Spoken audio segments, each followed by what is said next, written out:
Une seule arme nucléaire pourrait aujourd'hui tuer des millions de personnes en quelques minutes. Une seule de ces bombes nucléaires suffirait à pulvériser tout ce qui se trouve dans son rayon d'action. Les personnes, les bâtiments, la vie. Un hiver nucléaire pourrait s'ensuivre, avec de la fumée et des cendres bloquant complètement le soleil, plongeant le monde dans l'obscurité. Ce n'est pas une histoire de science-fiction inventée de toutes pièces. C'est la réalité de ce qui est en jeu, ce à quoi nous sommes confrontés aujourd'hui. Car aujourd'hui, nous sommes plus que jamais au bord du gouffre nucléaire.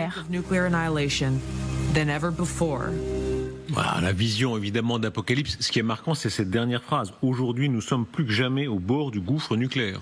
Mais vous savez, ça ne concernait pas forcément la Russie ni les États-Unis, parce que ça concerne plus l'Israël et l'Iran, parce que là actuellement, les États-Unis ont quand même appelé leurs ressortissants à quitter l'Irak, à quitter certains pays du Proche-Orient, parce que on s'attend à des frappes mutuelles dans cette région-là. C'est pas forcément en Russie, mais c'est vrai que ce qu'elle a dit sur la bombe nucléaire, ça concerne aussi la bombe nucléaire, n'importe quelle bombe nucléaire américaine. Oui. Donc en fait, les bombes américaines n'ont pas de différence. C'est un truisme, il n'y a que des truismes. Je veux dire, c'est oui, la bombe nucléaire tue, ça tue beaucoup de monde. Enfin, je veux dire, qu'est-ce qu'elle essaie de nous expliquer là?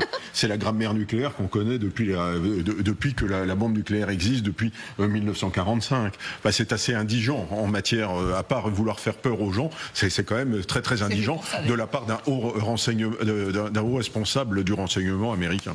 Vous êtes avec nous, merci beaucoup Amy Porter, vous êtes porte-parole des démocrates à l'étranger, donc vous êtes opposante à Donald Trump, donc évidemment vous n'aimez pas beaucoup cette équipe, mais le fait qu'elle brandisse à ce point le danger nucléaire, comment est-ce que vous le comprenez?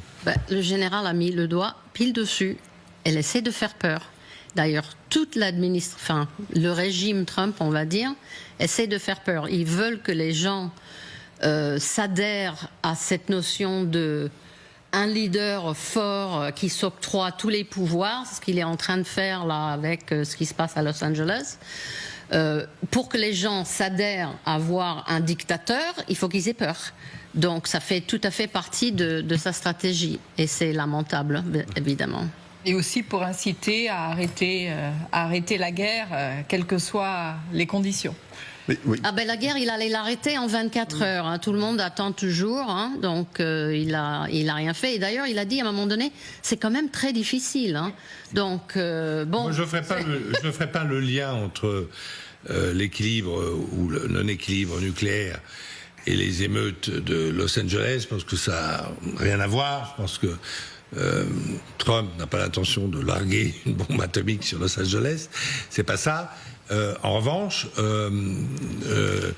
l'affaire ukrainienne-russe ennuie l'administration républicaine.